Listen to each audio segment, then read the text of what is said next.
Good evening and welcome to another edition of the Chrissy B Show. We are coming to you live today with a topic all about dealing with awkward situations.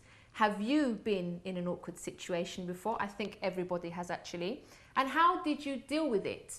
Now, it's really hard to know how to react in certain situations, and often all you want to do is just pray for the ground to open up and to swallow you whole, because you just don't know what to do. Sometimes it's such an embarrassing thing that happens. Now, we did have a bit of a technical problem today, so we thought we weren't going to have the show, so that would have been quite awkward, but we are here live with you. And we want you to participate as well. So if you want to give us a call at any point during the show, you can feel free to call us on 020 7686 6300. Now, joining us in the studio today, we're going to have our very own panel. People from different professional backgrounds and different backgrounds in life, actually, who will be presented with various different situations, and they'll be open to give their view on what they think should have been done in that particular awkward situation. So let's meet them. First of all, we have Paul Hill. Hello. Good evening. We also have Maggie Morrow. Hi. We have Bronson Wright, and we have Lisa Marie Bradnock. I remembered all your names. That was amazing. So have you guys ever been in an awkward situation? Was that a silly question? Or many, or how many rather? Loads? Yeah. I don't know, I seem to have a knack, like a magnet for awkward situations, so yeah. Okay. Tell us a bit about your backgrounds first of all, like, so we can, the viewers can just see, like, where you're coming from. Okay. Do you want to go with first? The ladies? Okay.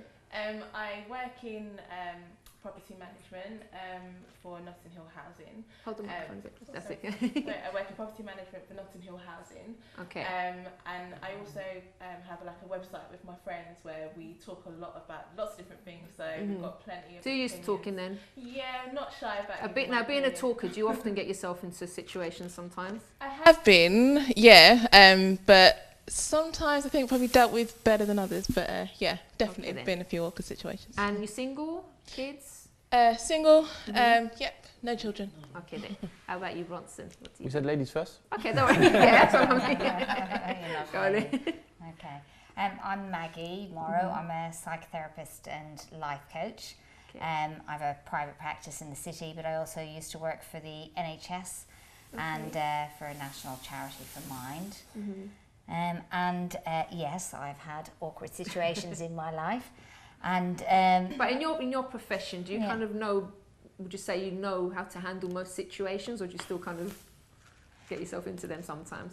I think it has helped me learn not to get into so many awkward situations as I used to get into before. Yeah. Actually, I got into this profession, so definitely. Because certainly when I was younger, I got into a lot more awkward situations than I do now. Yeah, that's true. There's maturity as well, that helps. Okay, so hopefully you'll be bringing like the professional point of views on like people's behaviour and why they do certain things as well. Yeah, I'll do my best. And Bronson? My name is Bronson Wright.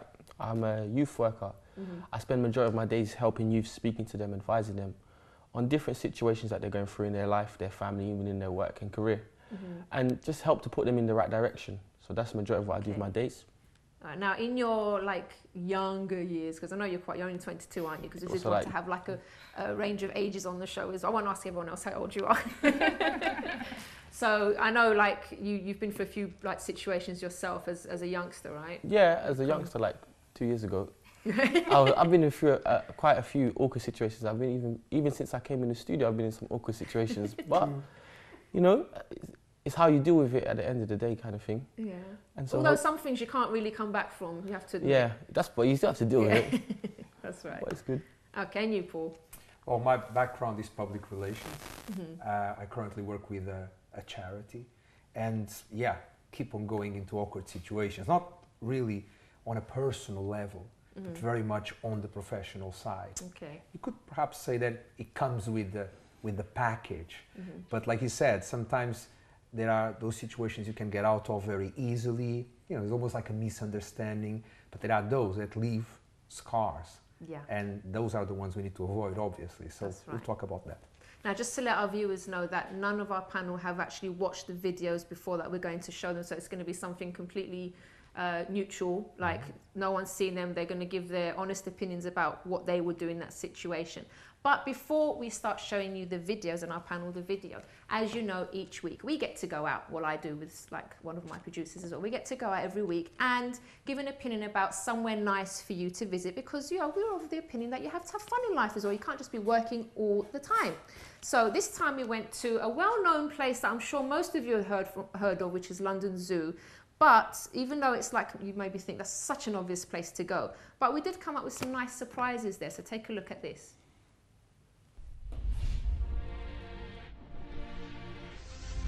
Here we are outside London Zoo. Now this might be a bit of an obvious place to come to, but it's not that obvious, is it, Barbara? Because there's some different kind of stuff in there.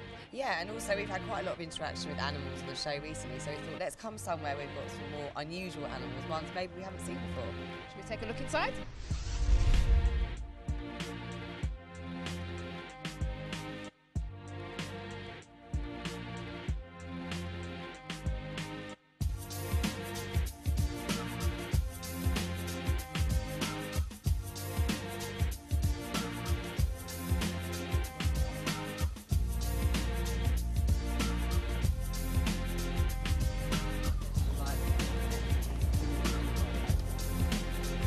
What couple of penguins?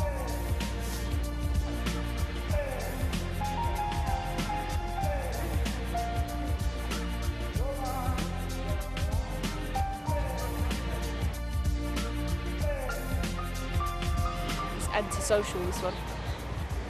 Doesn't want to be with the rest of them. Last time I came to London Zoo, this wasn't actually here, so you can get really, it's been here about a year now, and you can get really close to the penguins. It's so nice, they really come up close to you.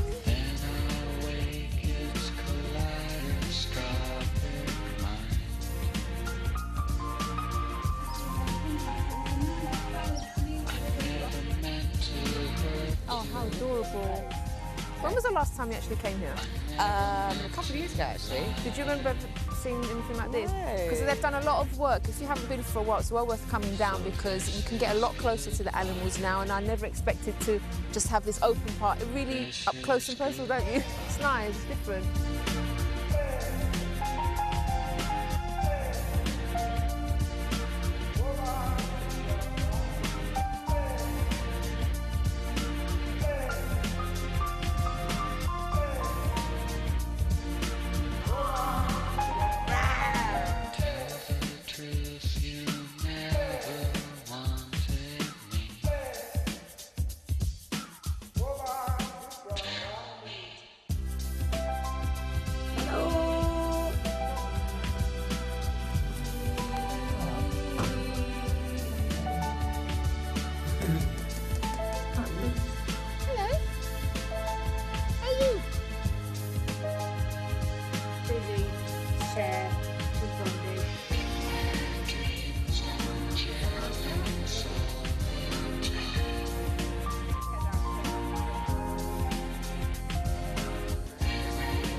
This is Rodney.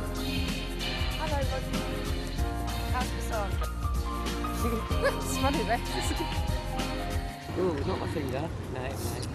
We're over 180 years old, so ZSL London Zoo was founded in 1826 here in Regent's Park, but we've just grown in size since then, and obviously we've had to accommodate lots of changes, and that means going right up to the modern day. We have these late night events here at the zoo, which is just behind us here.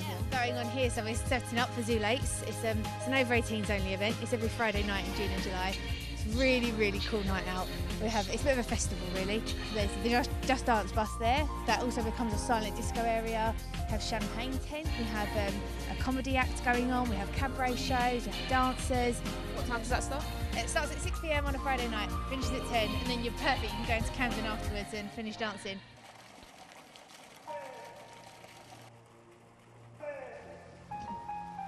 You were telling us earlier that you can actually become a member here. Yeah, you can come an unlimited amount of times. You get a subscription to our special Zoo magazine, you get a discount on special events, and lots of exclusive news and updates from the zoo, so it's well worth it. And yeah, you can come to the zoo whenever you want. So traditionally people think that London Zoo is just for the kiddies, but actually it's not. There's lots and lots of stuff for adults to do here as well. So do come along when you get the chance, because it's well worth a visit.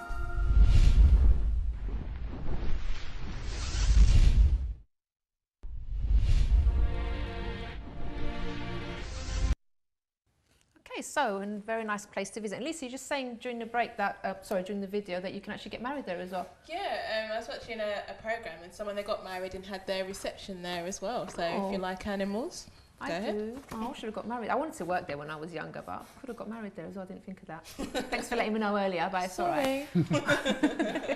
All right, then, so someone that it really puts his foot in his mouth, as we all know, is Prince Philip. Now, he said some lines that, you know, I think if anyone else had said it, they'd get into a lot of trouble, but somehow he managed to get away with it. There's just a few things he said. To an Aborigine in Australia, he said, "Do you still throw spears at each other?" To a Briton in Budapest, "You can't have been here that long, you haven't got a pot belly." Now, some of these, let me read this one. To a driving instructor in Scotland, "How do you keep the natives off the booze long enough to get them through the test?" So you see, he gets away with these things. You were saying earlier, like, how come, like, maybe it's because he's older and like but he's in like a high profile position, but he says these things and he doesn't get into trouble. But I like that he isn't so PC, so politically correct. You know, he's got an opinion and he actually says it, because so many people say these kind of things, they just say it behind closed doors, and there are so many people that I reckon secretly do agree with him, but they can't come out in public and say so. What do you guys think? Is it also the way he says it? Because you don't feel that he's trying to make a point. It's almost like you are going to travel into a different city, a different country, and you read about that country. And then you arrive there, and you are trying to put the, you know, connect the dots, and you don't have the belly. You haven't been here for long, have you? It's kind of, you know, a natural thing. He's not making a point or being offensive, at least from my perspective. He's trying not to be. But those look in my at what shoes, he said about, listen to what he said about the London traffic debate. "The problem with London is the tourists. They cause the congestion. If we could just stop tourism, we could stop the congestion." So it's like he says about people in his own country. Some of it I think is a bit tongue-in-cheek, but that's similar to what a lot of people, if you work on Oxford Street like I did previously, when you're trying to get from A to B, say on your lunch break, and you have to go through so many different tourists who are standing there, you know, enjoying London, a lot of people think the same thing. They just don't say it on such a public platform. Yeah. That's all. Okay. Well, let me just leave you with two more that he said. To the president of Nigeria dressed in traditional robes, "You look like you're ready for bed." And finally, this one, on key problems facing Brazil, he says Brazilians live there. So it's like, hello. Don't go around saying, but because he's so rich, he just gets away with it as well. Because it's like you say there, you know, maybe things people don't have to think about and just say, but they're really insensitive and disrespectful. Yeah, it is. Like when you think about the things that he says, but somehow people find it funny. People find it funny I guess people find it funny to take fun of other people, but if you use somebody in traditional dress that they're very proud of, so insulting. I'm amazed, actually. Yeah, that he gets away with it. Yeah, that he gets away with it. Maybe the money, and because he's part of that family, he's protected in that way, so he can get away with it. Okay. Definitely a PR nightmare. Yeah. Imagine having to represent the royal family and have these, you know, escapades of him every now and again. Bronson, what do you think of him? So I'm going to tell you the truth. I don't know who he is. You don't know who Prince? Yeah, this is like the first I'm hearing about it. Like, are you just trying to create an awkward moment here? I'm telling you the truth. That's what I was trying to stay quiet for a long time. Hoping right, that so you're on not that awkward note, let's go to a break right now. So if you've been through any awkward situations, that's why he was so quiet. If you've gone through, you do know who he is, you just don't realise. If you've gone through any awkward situations that you would like to share with us today, you can give us a call on 020 7686 6300. You can also email on chris@chrissybshow.tv. After the break, we're going to start showing our panel the different situations and get their take on it. But we want you to give your opinion as well. So you can feel free to disagree with them. If you think they're talking a load of rubbish, you can say so. But please, you know, no swearing, no nothing like that, because it is a live show. But you can feel free to share your opinion. So join us after this break.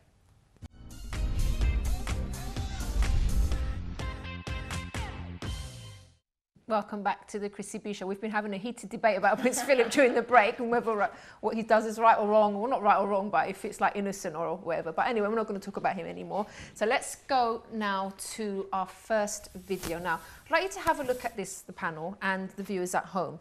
And maybe just have, while this young lady's speaking, she was part of a beauty pageant. She was being interviewed. and she was asked a particular question, I think, where why people can't find America on the map or something. Now, why do you think she got herself into this situation in the first place? And how could she have avoided this whole thing, this whole mess from happening? Let's take a look. Recent polls have shown a fifth of Americans can't locate the U.S. on a world map. Why do you think this is? I personally believe that U.S. Americans are unable to do so because some people out there in our nation don't have maps, and I believe that our education, like such as in South Africa and the Iraq, everywhere like such as, and I believe that they should, our education over here in the U.S. should help the U.S. or should help South Africa and should help the Iraq and the Asian countries, so we will be able to build up our future for our children. Thank you very much, South Carolina. Pardon? Now, most people watching that would say, you know, oh, she's a bit of an airhead. But I have to sympathise with her, first of all, because I know what it's like to do TV, and I know what it's like to be asked a question and you haven't got a clue what to say. So you will just start waffling. Mm-hmm. Now, what do you think about that, guys, from what you saw? What was the problem there? Well, she was trying to do her speech for world peace because she was a beauty pageant, isn't it? And world peace. Yeah, it's true. So she was too nervous to hear the question. Yeah, it's hard when you're on TV and you're very nervous because you do tend to start talking a load of rubbish sometimes. Yeah, she just didn't have a clue what she was going to say. So I think she just said the first thing that popped into her head, and then. But she would have gone on if the interview hadn't stopped her. She would have just carried on. But I think she was trying to get back to it, but she'd already mentioned South Africa and Asia, so she was trying to think of something that actually linked to that, and was probably trying to then get back to her original point. But yeah, it just didn't happen. I don't even know how she got on that tangent. I really don't. Ronson, a bit of an airhead, or she started to talk without having a destination of where she was going. So when she started to blabber, she got lost, and then she tried to find out, where am I going with this? And she realised, I don't know. So she just started going around in circles until the guy himself had to stop her, which was a bad ending to a little speech that she had to make. That's right. What do you think? No plan B. Honestly, she had rehearsed an answer. She never expected a different question. Yeah. Why was she talking about Iraq and South Africa then? Like? Because she had rehearsed. Because the question was, why can't most Americans find... Well, I don't think they're actually given questions on beauty pageants. I think that they are, obviously, like you said about world peace, they're expecting to slip that in somewhere. But I think we've heard, Iraq, sorry, not American, because of how close America and all that have been with Iraq and the war and things like that. That was the first other country I think that she thought about, but she just didn't have a clue. How would you have handled the situation if you'd been asked a question you had no clue about? I'd probably crack a joke. I would maybe, I don't know about, she said about the maps, maybe they need to increase education, or I don't know, maybe just like 9 out of 10 Americans don't have a map in their house or something like that. You just try and crack a joke about these kind of things, but not to just like take your foot out of your mouth. You're really not getting anywhere with it. And I think we've all been there at some point. Yeah, I think it kind of happens to people though when because she's in a pressure situation there, so she's getting very nervous. And what often happens to people is their mind goes blank because they're in panic. It's horrible though, so she can't actually access her memory. She can't access probably her memory of his question, it seems like, because she's given another answer that, as you said, she rehearsed earlier. And because she's in a panic, her brain can't connect with the memory of what he asked. Or any answer. She's just rolling out something which is her plan B. I think that we all get like that, say in interviews, for example, because I've had that job interviews where, they've asked me a question and I was just like, no, I didn't actually get that. Can you ask me again? And then I feel like, I don't know what to say. I don't know what to say. And I would say get some breathing space. Stop. Yeah. Whether you are going to crack a light-hearted joke, because that was not a moment to really go into a joke. But maybe she could have said, well, clearly they are not thinking about leaving the US because they don't have a clue how to get back because they don't know where it is. Little moment, take a deep breath and then get to addressing the real question. You're absolutely right, because the taking of the deep breath, what that does is it helps lower the stimulus in the brain and stops the person from feeling so nervous. So she'd then be able to access her thinking more clearly. So like a couple of deep breaths, or for our viewers, breathe in for 5, breathe out for 5. Do that a couple of times, and then you'll be able to. It'll reduce the panic. And I think, well, me personally, I think it's better as well. If you don't know the answer to a question, just say so. I mean, I think she could have said, maybe, sorry, I don't know. It's better to, sometimes it's better to say you don't know or pass, rather than start waffling for ages and looking completely ridiculous at the end of the day. But I have to say, I do sympathise with her, because I know what it's like to be in that situation on TV, and it's really not nice. No. You just really want to just like walk off. But she handled herself well, I think. At least she tried, right? She tried, yeah. All right, let's look at another situation. Let's look at our next video then. Did you really say that? Yeah, I really did. Oh my gosh, Ken, it's been such a long time. I'm so good. You must be Cindy. You're gorgeous. I'm Barbie.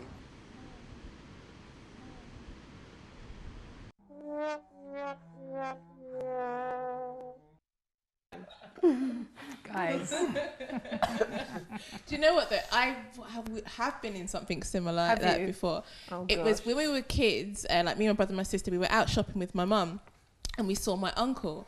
And we knew at the time that he was dating a woman called Colette. So he'd kind of come up to us, and his lady friend was a bit further on. So we've kind of gone, Colette. Oh, no. And he's like, shush, because that person wasn't Colette. Oh, no. And then my mum's just trying to, smooth over the situation and have a conversation with him. But kids, we didn't know any better. That's the thing. Oh gosh, children sometimes really, really do land you in it, don't they? Yeah. This happened to like my husband when he was young. He was telling his mum about, my mother-in-law, about this teacher that looked like a man. So his mum actually saw the teacher and said, "Oh, that teacher looks like a man." And he got to him. Yeah. So when they had a parents' evening, he's now gone up to the teacher while she's talking to the teacher and said, "My mum says you look like a man." And look, she felt so embarrassed. But you can't say things in front of children, because they will say things at the most awkward moments. They pick up things. You shouldn't really be bad-mouthing people in front of children, because they're so innocent, and they will just say it like it's a normal thing. Yeah. And I remember doing something similar when I was younger. I think I must have been about 12 or 13. And I was talking to my cousin. We were going to have a family party.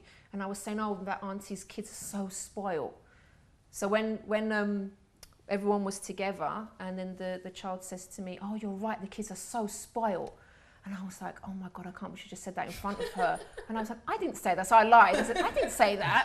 But it's so awkward. You have to be really careful what you say in front of children, because they will repeat it.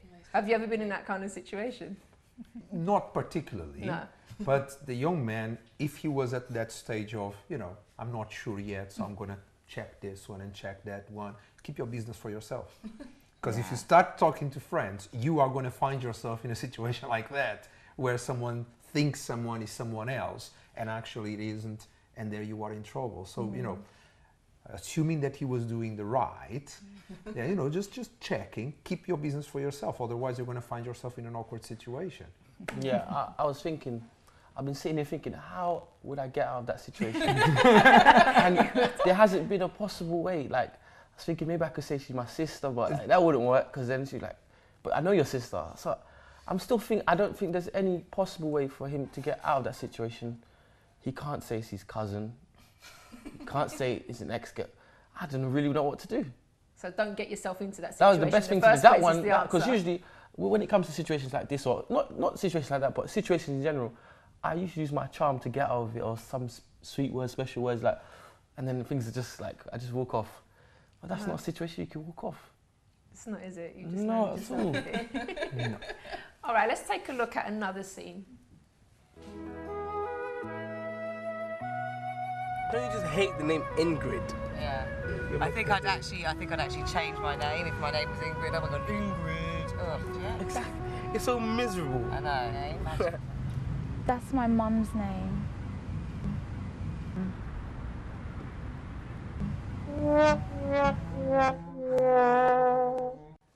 Okay, Okay, so you've just insulted someone's, you know, you're going on about someone's name or something else, and then someone says, oh, that's my mum's name. How would you come back from that situation? That one for me, I'd just say, I knew that was your mum's name. No, you probably just say, oh, but no, that name suits your mum. Yeah, your mum's kind of lazy, yeah. I would just, you have to just play about like, no, Mum, I'm only joking with you, and just brush it off slightly, softly, and make sure that the feelings are not hurt. That's the most important thing. The thing is, once you've said it out there, it's kind of, and that's with any situation, it is kind of hard to take that back, because then how do you backtrack against that? Because that person is going to remember it, be it a comment about a certain dress that someone wears, or certain styles, certain type of music, things like that. You do have to be careful when you're discussing things like that, because people remember it, it sticks in their head, and once they know that's your opinion, how do you take that back? How do you backtrack from it?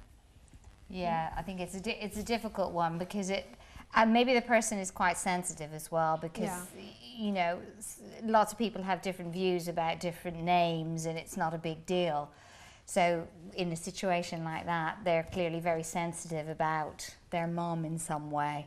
So apologising, like you say, or making a joke, but saying you're very sorry, if somebody's very sensitive, it really hurts. If you are a sensitive person, because I can imagine, like, if you do react in that way, normally it will be like a funny, light-hearted situation, you can just laugh it off. Yeah. But if you are sensitive like that, that obviously is going to affect your relationships with people, isn't it? Because how are you going to interact? Because you're bound to come across awkward things that happen, and like people will say something, you can't keep getting offended, can you? Because you're just going to be miserable all the time. But how can you not be, if you're a sensitive person, how would you deal with that, do you think? Well, I think for sensitive people to learn to not take things like that personally, because in that situation it clearly looked like she was taking it personally that the other person had a view, like not liking a particular name, and they were taking it personally like it meant something about them, rather than it being an opinion separate from them. So learn to recognise other people's views are not an attack on you, they're other people's views, and that you're okay as a person. That can be a way that can really support sensitive people. Now that happens in the workplace a lot, doesn't it? Because, for example, when a boss or your manager tells you off about something, it's really important to remember that it's not normally, if the manager's a good manager, it's not a personal attack on you. It's just the work they disagreed with. They didn't like something about the way you did something, or they were trying to point out a better way of doing something. But if you see everything as a personal attack, you will lose your confidence. So especially in the workplace, I know you all deal with that at some point, at some level. So one thing my manager used to say, especially when people got annoyed at what her comments were, was take the emotion out of it.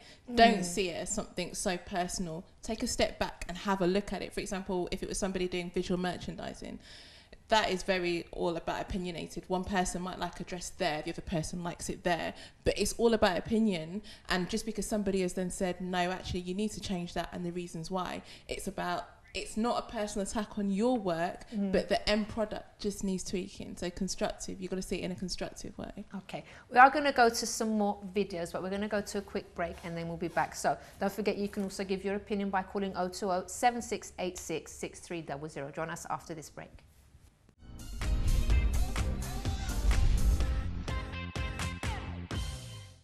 Welcome back. Stop talking, people. Welcome back to the Chrissy B Show, and we are talking about awkward situations. I just don't stop talking during the break, but it's good. Now, Bronson here reckons that he can charm his way out of most situations. Now, just a question, Bronson. If someone had arranged a blind date for you and you turned up to this blind date and you didn't like what you saw, what would you do? I'd pick up my phone. That's the first thing I do. Take my phone. Hang on. You've just met this young lady. I've met her face to face now. You've met her. No, someone's arranged it. Yeah. You're in a cafe or a restaurant and you're with this person that you don't like the look of. What would you do? Has she acknowledged that I'm there? Yes. So you're I'd sitting at the table having a meal already. I'd say, hi, how are you? I speak to her. Just say, then like, I just send a text to one of my friends. Look, it's an emergency. Call me in an emergency. That's not charming your way out of the situation. No. Then I'll answer and I'll say, no, you're joking. All right, I'll see what I can do. I'll get this. But that's so obvious. No, wait. I'll get there as soon as I can. Then I'll hang up. Then I'll stay. This is the difference. I'll stay.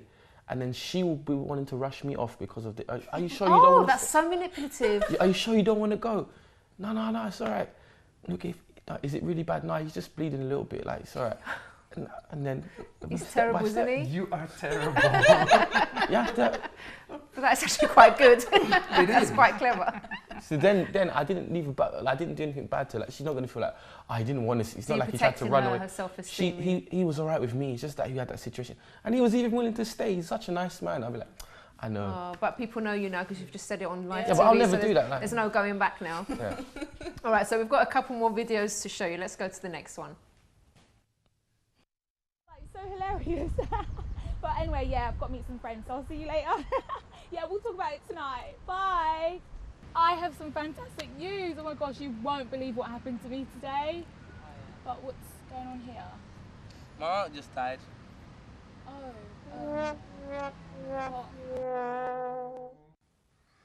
Okay, I don't know if have any of you been in that situation where you're really excited about something and you're in a group and then someone's had some bad news? How do you deal with that? Bad news like that, someone died. But yeah, sometimes you come across, you are excited about something, you just receive good news, and someone else is, you know, downhearted because something went wrong.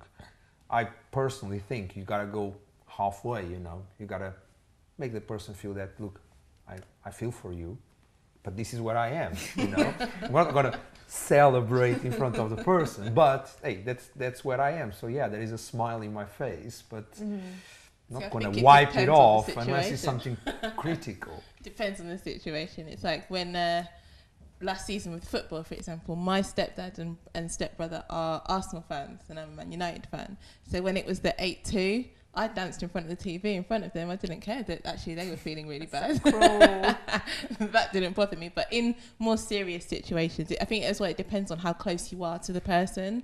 Like if it's in a, you know, like I went to this TV show kind of thing, and it was like we were auditioning for something, and one person found out that they got through and everyone else didn't. Oh, that's...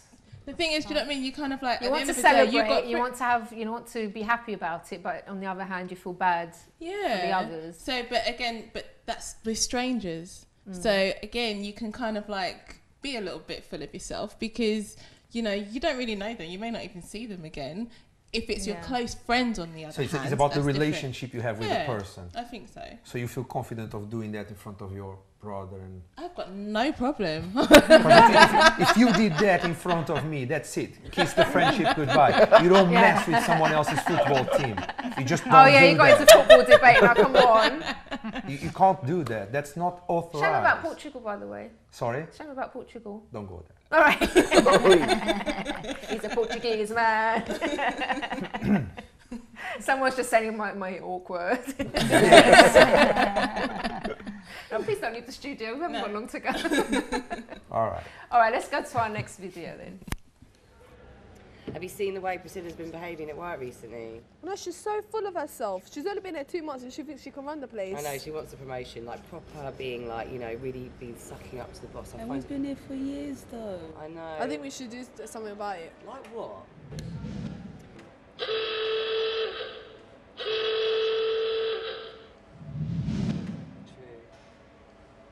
Hi Priscilla, how are you? Oh my gosh, that's horrible. That is really horrible. On both sides. First of all, it's really embarrassing on the people that are talking about the person. But then the person that's been talked about as well, what does that do to their self-esteem? I think it's really difficult. Yeah, I was just thinking, like when she comes in, you can see her really upset, but also what they're talking about, and they're saying about her licking up to the boss, which is their perception, and they're not liking what she's doing. She started, but she may well be starting trying to make a good impression, trying to make sure she can keep her job. But the other people who are there, they may be feeling threatened that she might make a better impression than them, and so for them it may be perceived as a threat, so they're kind of grouping together to kind of go against her and feel safety in their number. So very difficult situation for both sides. They're not open to her joining. I mean, it's a really hard situation to be in if you have, you know, just started a new job and you don't know the people there. And even with school, actually, you start a new school or go to college or whatever. It's hard when people don't accept you or they're very superficial. They don't kind of welcome you into the group. And it does make you feel, you don't feel good about yourself, do you? So you feel awkward to go into work, you feel awkward to be around people, and it's such a horrible situation. Sometimes people don't realise what the impact that they're having on that person as well. In school, it happened to me on both sides. So I might have been amongst the people that were speaking about someone, and someone would walk in. But usually when that kind of stuff happened, imagine us three were talking, chatting about it, and then the person would walk in, would usually like, oh, let's tell them about it now. So then we say, you know what you've been doing is like this, and this, and we don't like it. So then we start like a not all out argument, but at least we're not hiding it anymore. Yeah. We're coming out in the open with you. I would prefer that than have someone talk. The only reason we're coming out is because you caught us. If you didn't catch us, we wouldn't have said anything. This was another side of Boston, isn't it? Because you caught us, so now we're coming out and we're telling you. But then when you're the person walking in and receiving that and hearing people talk about you, it's not nice. For example, when I would walk in, for example, in a classroom or somewhere, and people are talking about me in a negative way, inside you don't feel comfortable where you are. Yeah. Let's say you're somewhere with them, you're doing a sort of work. Inside that environment, you don't feel comfortable to work freely, to interact in the classroom or in the place. You think everything you do, everything you say, yeah, exactly as you said, you're being judged, you're being watched, or they're going to end up talking about you sooner or later. Yeah. I think as well, because I've been on part of the receiving end when somebody has come to me after the fact and told me that someone was doing that to me and bad-mouthing me to my manager, and because they knew what had happened in the situation, they told me about it to let me know, because this one deputy was going back to the manager saying, I've done this and this, trying to get other people to speak bad about me and make reports about me. Someone told me because they knew I wasn't like that and wanted to do something about it. Instead, I kind of brushed it off, that whereas that person would want me to maybe react, go all out screaming, all that kind of thing at them, I thought, do you know what, you do what you want to do, I'm going to do what I do and do it well. And that way I carried on doing what I was doing, because I refused to let myself be dragged down by somebody else. But I know not everybody can have that kind of... You're quite a confident person, aren't you? I know someone that's not very confident about themselves, that could really hit them hard. Definitely. This example can have very, very bad consequences. Imagine, for example, that young lady had been asked, like prompted by the manager, look, you've just arrived, I need you to show me how much you want to be here. I need you to put yourself out there. Show me how much you desire to be amongst us here. Make a point to me. In these very few months, I want to see something out of you. Or even if you are trying to come out of a difficult situation at work, those three ladies need to mind their freaking business and leave the other person alone, because you don't know what they are being asked to do. You know, you are making a judgment on something totally superficial, and you can scar a person for life. You can make someone lose their career. It's very, very, very serious. But some people do it out of jealousy. Those three women there could be doing it because they know that they don't put the effort in. Exactly. They don't actually... Potentially, yes. Yeah, they don't put as much into their job anymore because they don't love it as much as obviously Priscilla did in that clip. So a lot of it could be that they are putting her down to make themselves feel better, that they are not actually at her level. So rather than admitting that and doing something about it, some people they're just don't tearing want to her put down. the hard work in. So when they see someone that does, like you were saying, Maggie, either they feel threatened, or they even feel badly about themselves because they're not working as hard and they maybe don't have the same ambition as that person. So they will try and put that person down. And it's a sad situation. So, you know, the underlying thing is don't gossip about people in the first place. Now, I know this is like something so common in workplaces, isn't it? I mean, I don't think you can ever stop it entirely. There is a difference though, Chris, because sometimes you are just letting off steam.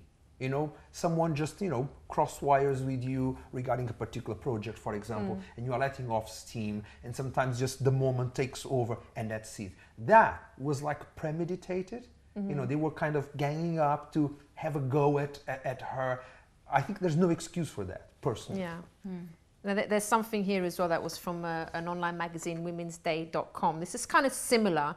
For example, they're saying this situation, you send your husband an email complaining about your neighbor, only to realize the email was also sent to the person you wrote nasty things about.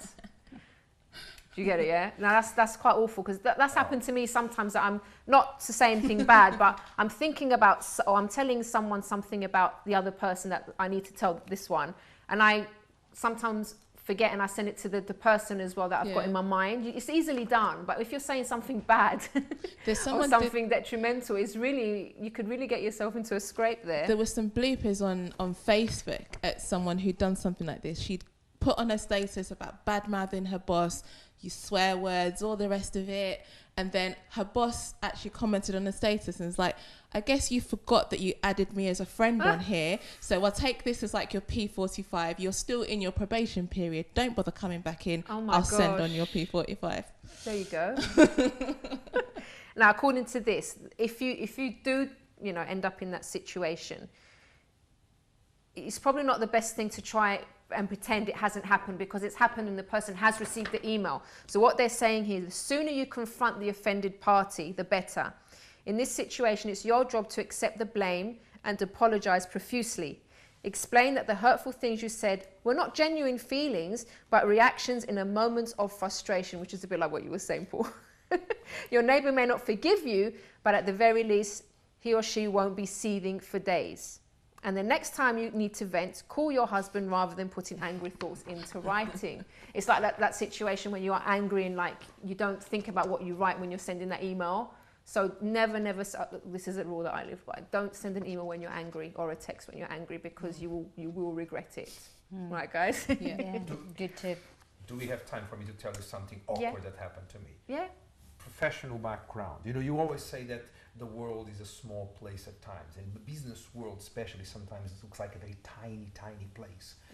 I was hyped up by a colleague to make a call to someone to address a situation, and you know, because I was busy, I just got the information from the person as being, you know, not the truth but accurate, right? So I call the person and I tell them off strongly because, you know, you should have done something, you didn't do, you know, you've passed the deadline, so on and so forth. After the conversation comes an email from the colleague, and actually at the bottom of the email, I see that the person still had 2 days to go to do what they were meant to do. Oops. Now, at that moment, I'm going to be very honest. I felt like, leave it. Just forget about it. Didn't. But they might not notice. I'll never see them again. But soon after, I got this really exciting opportunity and go to meet the people. And who's at the other end? The person. So you can always apologize. But the thing is, you know, expect one thing, because I learned that lesson there and then. You can apologize, you can, and in my particular case, I had to say, look, I was given information that unfortunately wasn't accurate. You know, everything was hyped up. I made a call to you, like, you know, trying to settle the matter. But honestly, you are talking and you know, you are putting yourself in the person's shoes, and you know for a fact that they are going to be saying, yeah, right. Yeah, whatever. So you got to give them that as well. And I presented my apologies, and we ended up being able to do something, but I always was on the back foot because I did this. So check your facts. I think sometimes you just have to accept the fact that you can't actually repair some situation. You just got to accept that. But you should try. Do we have time for the last video? No, we have run out of time, I'm being told. I'm sorry guys. No, it wasn't your fault. Don't worry, we've been chatting. So just to let you know that as from tomorrow, or on Wednesday's show, we will be moving to Sky 203 instead of 219. So make sure you remember, and don't panic if you don't see us on this channel anymore. We will have moved to 203. And on Wednesday's show, we're going to be speaking about addictions and how these can come in varying kinds, and also the devastation they can cause in people's lives. So I'd like to thank my panel so much for coming along and sharing your views. Thank you, guys. Thank you. And thank you for watching at home, and we'll see you again on Wednesday on Sky 203. Bye for now.